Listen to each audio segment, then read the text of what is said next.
Bien,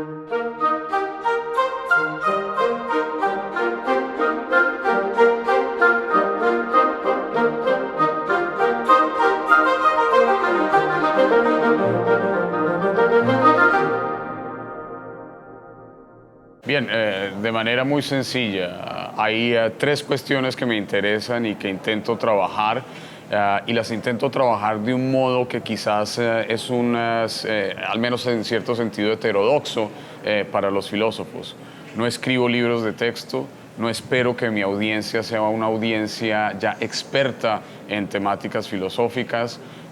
Me interesa defender la idea de que la filosofía, si bien no tiene una relación simplista con la actualidad histórica, no por ello se dedica menos a los temas más urgentes, más fuertes, más posados sobre la tierra. Al contrario, es precisamente, y este es el primero de esos pilares, es precisamente porque la filosofía puede escapar al historicismo de las narrativas usuales periodísticas, de las narrativas lineales políticas, pero también de las novelísticas que nos hacen creer que el tiempo es una suerte de flecha que se dirige ineluctablemente hacia adelante. Esa idea muy falsa y muy complicada de progreso, precisamente porque la filosofía puede escapar de esa temporalidad lineal, es lo que hace que sea mucho más poderosa y mucho más eficaz a la hora de auscultar lo que está sucediendo en un momento actual.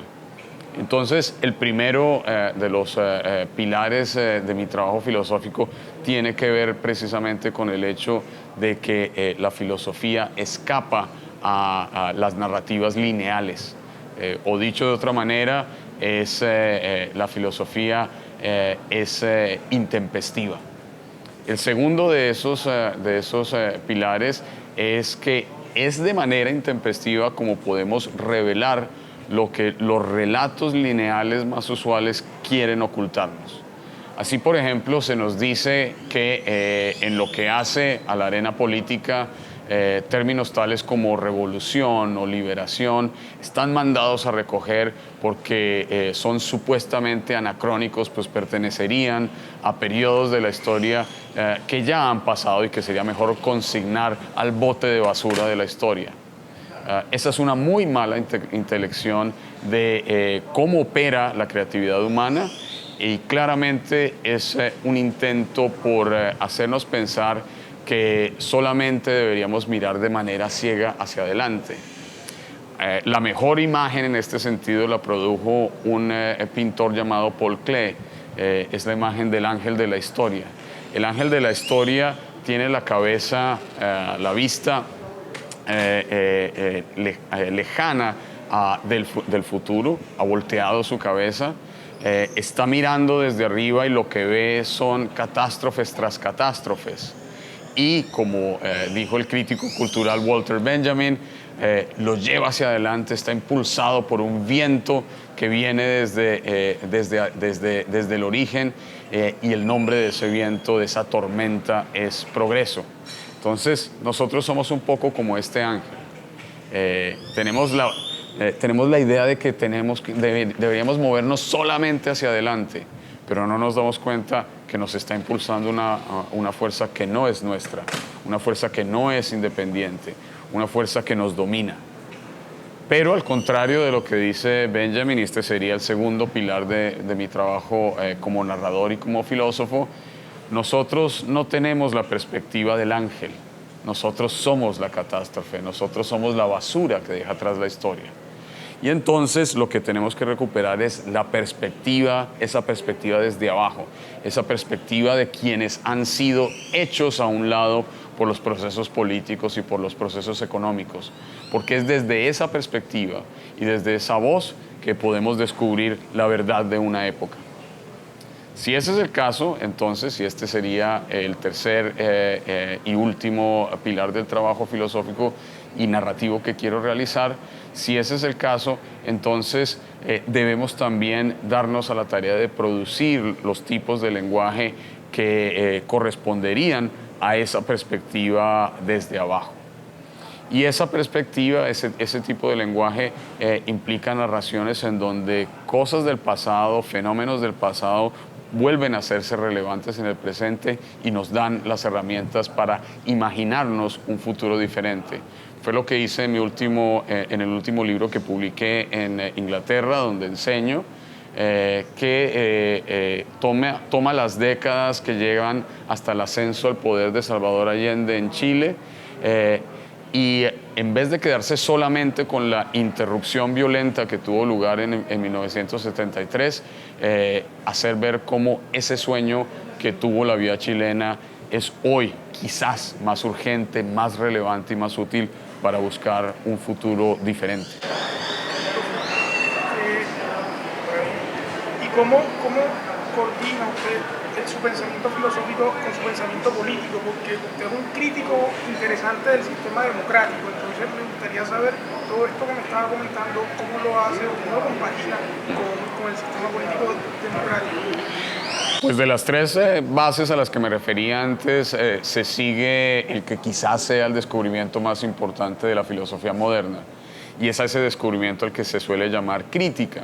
Y se lo suele llamar crítica porque uno de sus expositores más logrados, no el único ni el más temprano, fue Immanuel Kant. Immanuel Kant utilizó el término crítica precisamente para referirse al hecho de que hay ciertas cosas que no podemos saber. Por ejemplo, nos han dicho que hemos llegado al final de la historia, que el fin de la historia tuvo lugar tras la caída de lo que antes se llamaba el mundo comunista, y que entonces en el fin de la historia ya el capitalismo no tiene ninguna competencia ni existen alternativas posibles a él, y entonces lo único que deberíamos hacer es aceptar ese destino que nos obligaría a ser solamente operadores económicos y nada más. La idea de crítica te explica que para poder afirmar que ha llegado el fin de la historia, quien lo afirma tendría que ponerse en un punto de vista, en una perspectiva por fuera de la historia. Es decir, yo tendría que estar ya en el momento en el que la historia ha acabado, por fuera de la historia, para poder decir, ah, sí, aquí terminó la historia. Pero ese punto y esa perspectiva no existen, son imposibles. Entonces es precisamente, la conclusión es diferente, es precisamente porque tenemos límites, porque hay ciertas cosas que no podemos saber, que entonces cabe esperar, cabe la esperanza, cabe el trabajo de la imaginación. Es precisamente porque nuestro saber tiene límites que podemos afirmar con absoluta certeza que no estamos condenados a vivir en el mundo tal y como está. Y entonces podemos transformar al mundo. De hecho, es nuestra responsabilidad transformar al mundo. Si ese es el caso, entonces la política no tiene como objetivo, como se dice de manera usual y tan tontamente lo repiten opinadores y ciertos políticos, no se trata solamente de administrar lo que ya está. Ese no es el sentido de la política. El sentido de la política es transformar lo que existe de manera radical en algo que sea más esperanzador. Por eso soy un crítico. Profe, usted ha hecho unas críticas interesantes sobre el sistema democrático. Yo creo que el sistema democrático aquí tiene grandes problemas en los países tercermundistas y en los países africanos, porque el sistema democrático, la manera en que ha sido utilizada en estos países... ¿Pero por qué solamente en África y en los países tercermundistas? La democracia en este momento tiene más problemas en lo que se suele llamar el mundo desarrollado. Mira, por ejemplo, la economía de crecimiento más rápido en el mundo, China. Pues el hecho de que en China subsista y persista un régimen político al que le interesa bien poco abrir el espacio democrático, y que al mismo tiempo, y quizás hasta precisamente por ello, obtenga crecimientos en el sentido de los imperativos capitalistas más grandes que el resto de los países, podría implicar que al capitalismo no le interesa, no solo no le interesa la democracia, sino que además puede funcionar aún de manera más eficaz sin la democracia. Te he dado un ejemplo del Asia. Déjame darte de un país que se está desarrollando con mucha fuerza. Déjame darte otro de la Europa occidental. En este momento, y esto no se ha reportado o se ha reportado muy mal en Colombia, Europa está sufriendo un proceso de crisis que podríamos llamar autocolonización. Los países del norte europeo, en particular, donde está afincado el poder financiero, Gran Bretaña, Alemania, Francia, han colonizado el sur. Y en el sur, en Grecia y en España, está teniendo lugar una crisis humanitaria real. La crisis humanitaria no está ocurriendo solamente, ni no tanto en la vecina Venezuela, sino más bien en la España. Allí ha ocurrido una crisis cuya faz concreta es la de millones de personas que han sido consideradas disponibles, que han caído bajo la línea de pobreza, que no tienen asistencia alguna de salud. Un tercio de la población, en el caso de Grecia, por ejemplo, y cifras tan escandalosas y similares en el caso de Europa, precisamente porque el sistema democrático fue capturado por los poderes económicos reales y en particular el poder financiero. En ese momento, la democracia deja de funcionar como se debe. O para resumir y terminar, recordamos que los valores democráticos son, desde la que su, digamos, eco o resonancia, la Revolución Francesa, los de libertad, igualdad y fraternidad. Pues bien, parece que nuestras democracias se han dedicado a hablar de libertad, no tanto realizarla, y no se han ocupado para nada ni de la igualdad ni de la fraternidad. Hay un libro que se llama El lado oscuro de la democracia, no sé si usted lo ha leído, de Michael Mann. Sí. Es muy interesante.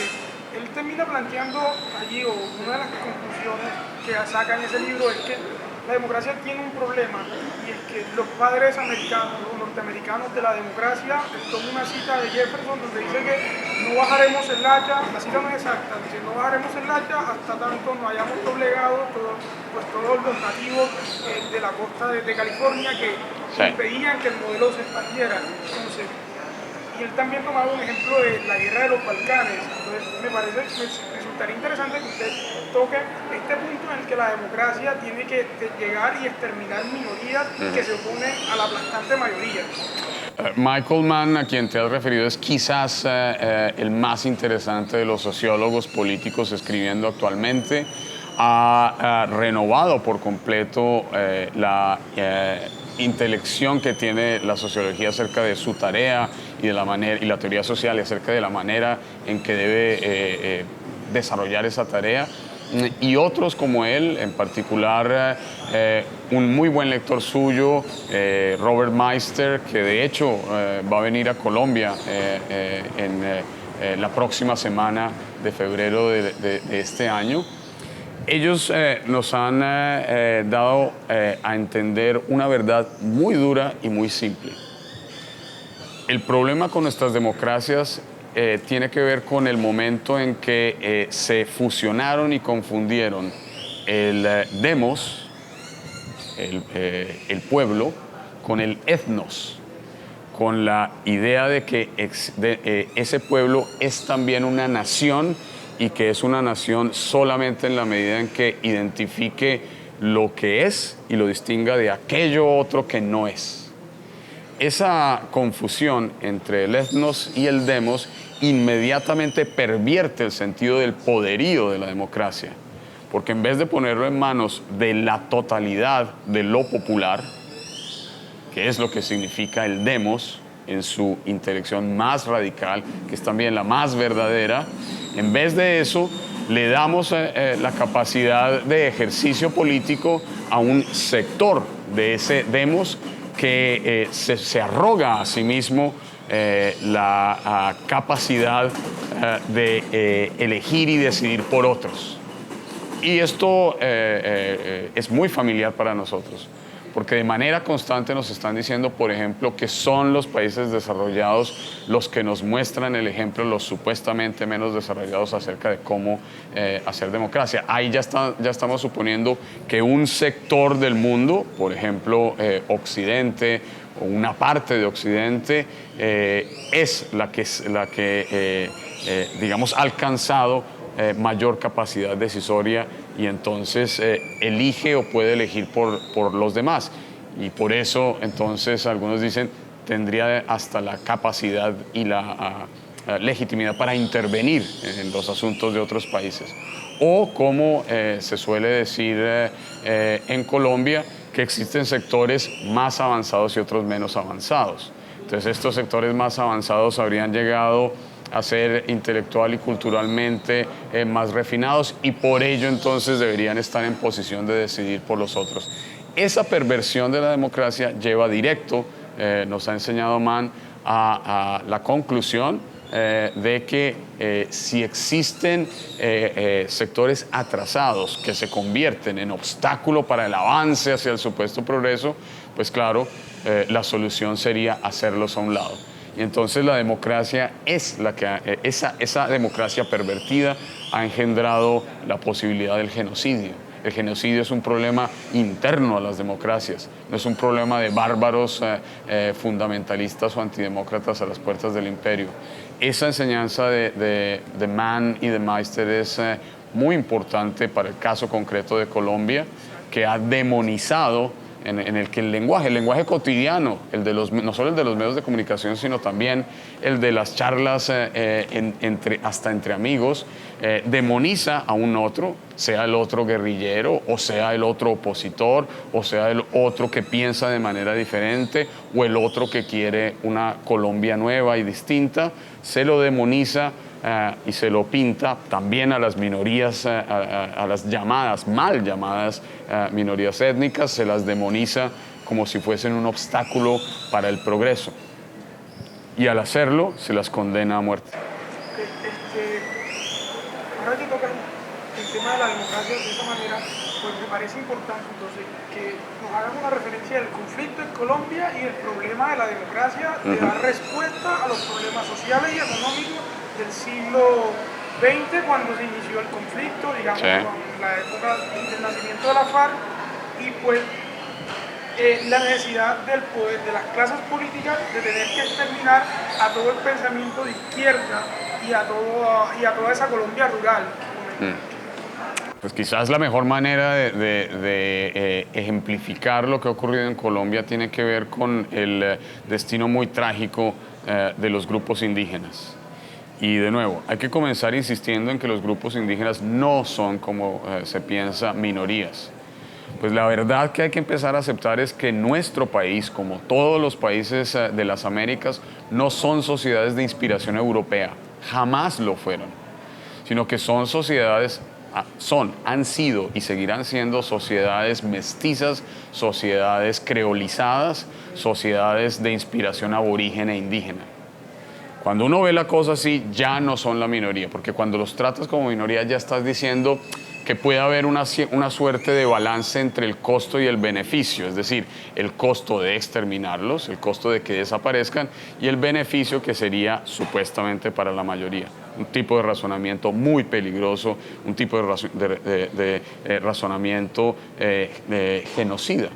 Al contrario, si partimos de la base, si nuestro punto de partida es que el indígena ha sido la minoría, en ese momento entonces verificamos o reconocemos que los movimientos indígenas hayan sido el objeto de todas las violencias, tanto la que viene de la lucha militarizada por la transformación social, hasta la respuesta militarizada por mantener el statu quo.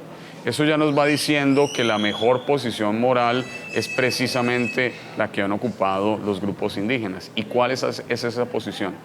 Esa posición implica que para recuperar las posibilidades de transformación radical, tenemos que irnos a nuestras propias raíces. Y nuestras propias raíces están en la Colombia rural, están en el problema de la tierra, están en el hecho de que nosotros no hemos resuelto el tema de querer fundar la economía solamente sobre la extracción de recursos naturales, o dicho de manera muy simple y para terminar con esta respuesta, se trata de no seguir concibiendo a la naturaleza, la naturaleza que nos rodea, como si fuese solamente una reserva natural. Porque al hacerlo justificamos el que desde las derechas, que ya no son conservadoras y o liberales, todas se volvieron derechas comerciantes y comerciales, se vea que es en los sectores de la Colombia donde están esos recursos, que suelen ser además los sectores en donde se asientan nuestros grupos tradicionales, los que deben ser pacificados, lo que implica, como lo decías muy bien, el exterminio de estos habitantes por fines puramente económicos, por fines de acumulación económica.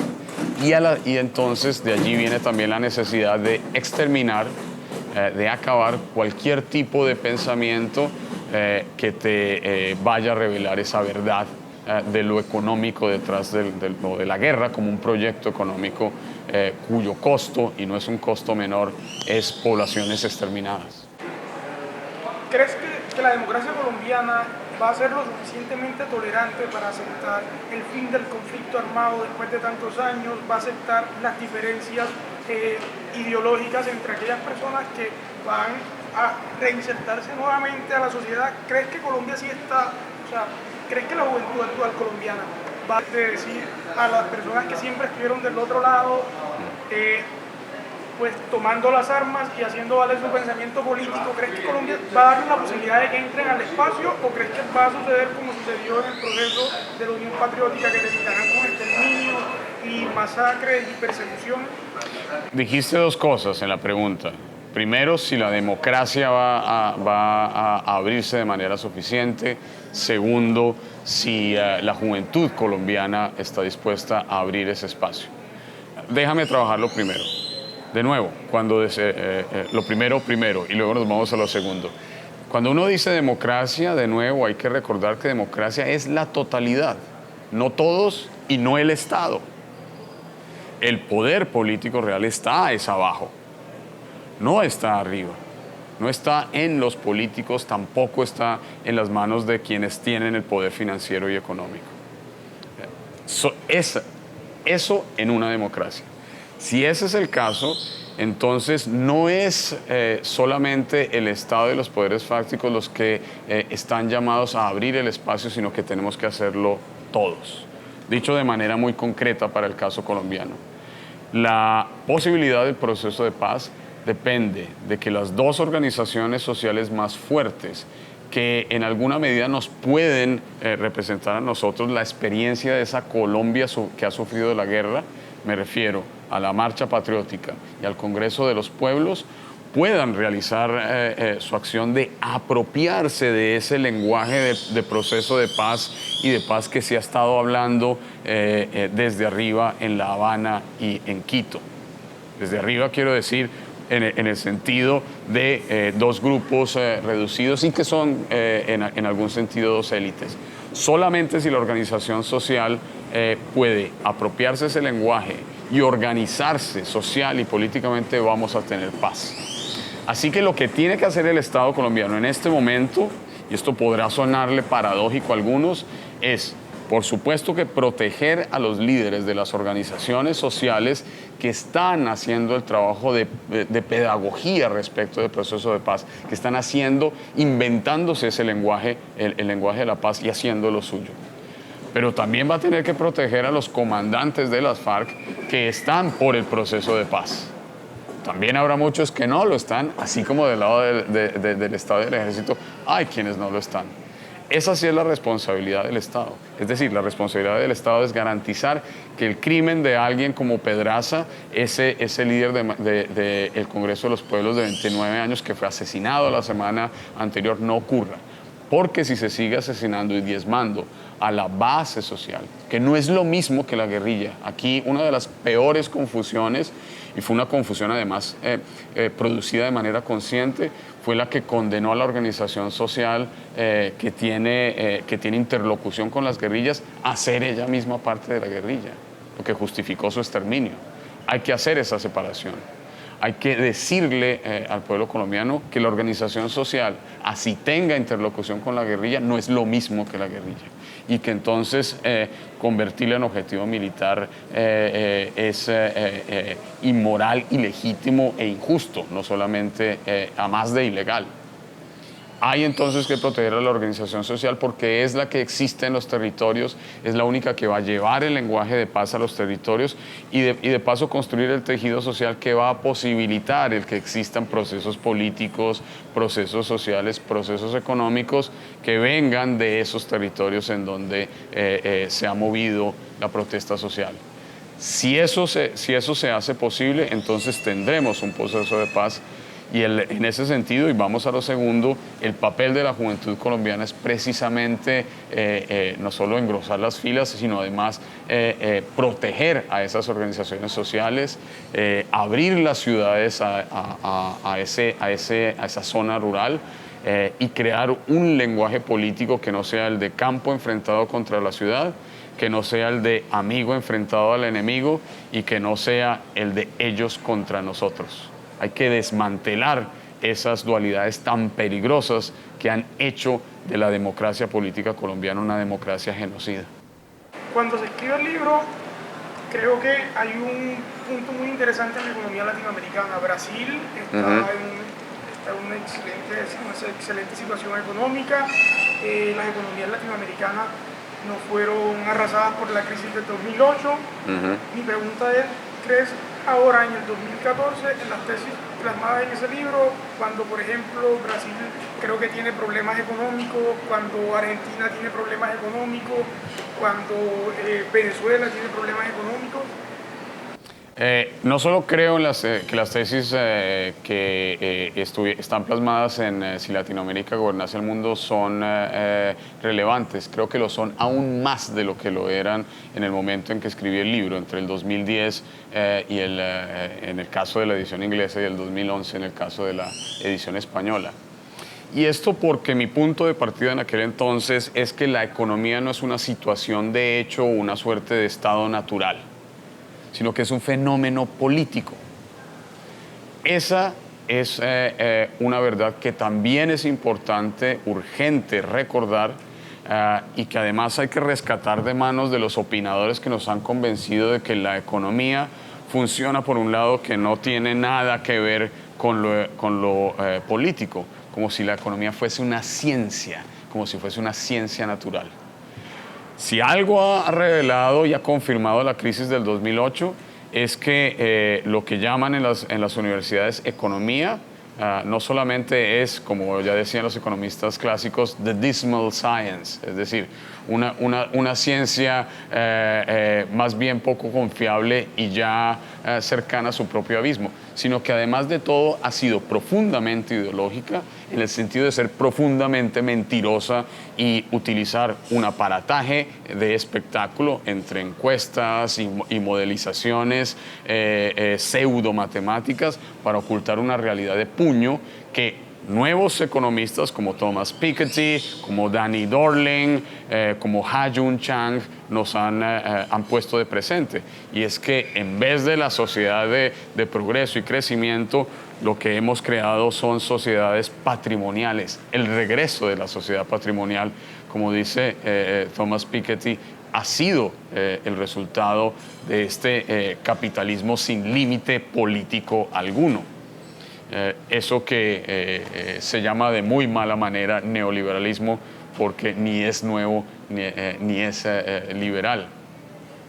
En ese sentido, lo que estamos viendo ahora, el frenazo enorme de las economías en países como Brasil, como Venezuela o como Argentina, pues tienen dos explicaciones. Una tiene que ver con una crisis global que ya no es crisis, no porque hayamos salido de ella, que no lo hemos hecho, sino porque es la nueva normalidad, porque jamás vamos a salir.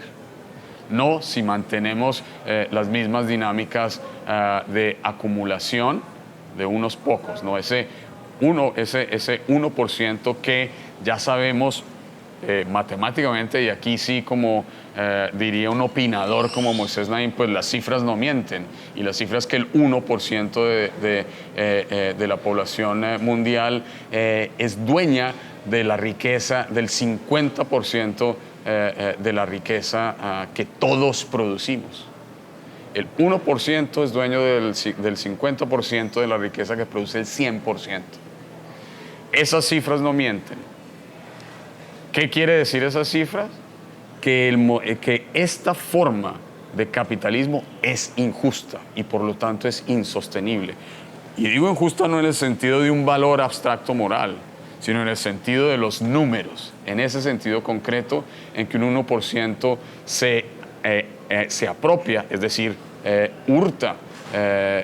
Aquí la palabra en inglés es aún mejor, es plunder, es pillaje, hace pillaje del 50% de lo que produce el 100%. Esa relación es insostenible, y es insostenible no solamente en términos morales, sino aún en términos económicos. La crisis, y lo prueba el frenazo que ha tenido lugar en Brasil, en Venezuela y en Argentina. Que no nos vengan a decir la mentira de que ese frenazo ha ocurrido solamente en los países que se corrieron a la izquierda y que ese frenazo es el resultado de la mala administración de la izquierda, porque es que las izquierdas no saben de economía. Eso es falso. Por supuesto que se han cometido errores y se han tomado malas decisiones económicas. El gobierno venezolano tomó decisiones económicamente erróneas en lo que hace a, por ejemplo, los tipos de cambio y los controles. Ese fue un error, y allí si uno es un buen izquierdista, también tiene que llamar y responsabilizar a sus gobernantes izquierdistas. Pero por supuesto que esa no es ni siquiera la mitad de la historia. La otra mitad de la historia es que es cierto que lo que ocurre en Venezuela en este momento, y yo sé que decir esto es muy impopular en Colombia, algo de lo que está ocurriendo en Venezuela sigue casi a pie juntillas el guión que ya se siguió en el caso del gobierno de la coalición popular que lideraba, que llevó al poder a Salvador Allende en Chile en 1970-71. Y se está creando un ambiente que en algún sentido justifique los hechos tan lamentables del Chile de 1973. Hay demasiadas similitudes entre ambos casos. Piensen ustedes, por ejemplo, en la declaración que dio el expresidente colombiano Pastrana y que aparece publicada en los diarios colombianos el día de hoy, en el sentido de que en Venezuela va a ocurrir, se viene, como dice él, una crisis humanitaria. ¿Qué está diciendo Pastrana? Uno, primero hay que decirle, ¿y qué piensa usted de la crisis humanitaria? No la que se viene, sino la que ya se vino y la que ya existió, la que está existiendo en España y en Grecia. Esa ni la menciona. Seguro ni cree que exista. No la ve. No estará diciendo, entre otras cosas, que hay crisis humanitaria para activar la mal llamada doctrina de responsabilidad para proteger, que justificaría entonces una intervención hasta militar en el caso de Venezuela. Cuando uno empieza a ver esas cosas, y habrá que preguntarle, por supuesto, al expresidente si no tendrá algo que ver con eso lo que dice. Cuando uno aprecia eso, se da cuenta que el precedente histórico de Chile sí es relevante. Y por supuesto que si uno es un buen demócrata, lo que tiene que hacer es impedir a toda costa que ese tipo de eventos vuelvan a repetirse. Y por supuesto que la caída de los precios del petróleo no es un fenómeno natural. Allí hay movimientos geopolíticos. A Arabia Saudita le convienen los precios bajos del petróleo, entre otras cosas porque tiene primero que tiene suficientes reservas de un petróleo muy poco pesado, muy ligero, que puede seguir explotando a bajo costo, al contrario de, por ejemplo, Venezuela o Colombia, donde el petróleo es pesado y cuesta mucho, o Brasil, cuesta mucho más producirlo. Digamos que si caen los precios, alguien como Arabia Saudita no va a perder tanto, pero sí recibe un beneficio geopolítico, y es, en el caso de Arabia Saudita, contener la influencia de Irán en la región. Y en el caso europeo, contener a Rusia, y en el caso de las Américas, pues contener fenómenos como el venezolano. Si vemos la cosa en esa perspectiva, empezamos a ver que aquí hay fenómenos geopolíticos, que la caída de los precios del petróleo no es un fenómeno natural. En ese sentido, y para terminar, Latinoamérica sigue siendo un ejemplo de cómo hay que gobernar al mundo. Esa Latinoamérica que se corrió hacia la izquierda, esa Latinoamérica que reinventó lo que significan las democracias de participación. Y la prueba de ello es la victoria de Syriza en Grecia este año y la disparada y el terremoto político que ha causado Podemos en España. Ellos de manera explícita han reconocido que han aprendido de esa Latinoamérica sus formas de organización política y social. Por supuesto que no se trata de exportar modelos, como dicen a veces. Los modelos no existen, los modelos políticos ni existen ni se pueden exportar. Nadie puede exportar la revolución bolivariana de Venezuela, entre otras cosas, porque Venezuela es una especie de emirato en Latinoamérica. Y esa particularidad no se reproduce en ninguno de los otros países latinoamericanos. Uno no puede simplemente exportar. En cambio, lo que hay que apreciar es, al mismo tiempo que se hacen críticas, por ejemplo, al bolivarianismo muy específico de Venezuela, también hay que ver el enorme éxito económico y político de las democracias de izquierda, como la Revolución Ciudadana en Venezuela, en Ecuador, o el caso boliviano, y también el caso brasilero. Que no tiene nada que ver de nuevo con mala administración. Podemos y Syriza han llevado a Europa, fíjate cómo es como si el mundo se hubiese puesto de cabeza. Es Latinoamérica la que le da ejemplo a la Europa occidental contemporánea acerca de cómo hay que gobernarse. Y eso es lo que significa el término Podemos y sus maneras de organización colectiva, mediática, etc. Ahora entonces, si es que acaso esa primera ola de la mareada rosada de la cual se habló en Latinoamérica a comienzos de este siglo, puede estar llegando a un momento de recesión, un momento en que la ola se regresa, o un momento en que la ola se rompe, o un momento en que quizás los códigos políticos, económicos y lingüísticos que hicieron tan fuerte al chavismo haya que revisarlos. Y por supuesto eso es un tema para los venezolanos. Es un tema que ellos deberán resolver de manera democrática, ahí sí. No nosotros a ellos interviniéndoles. En ese momento quizás nosotros también podamos aprender algunas cosas del ejemplo de Podemos y de Syriza. ¿Ves cómo las cosas van de un lado hacia otro? En ese sentido, la existencia de Syriza o de Podemos comprueba que es en este momento en que Latinoamérica sí ha sido ejemplo de cómo gobernar en el mundo.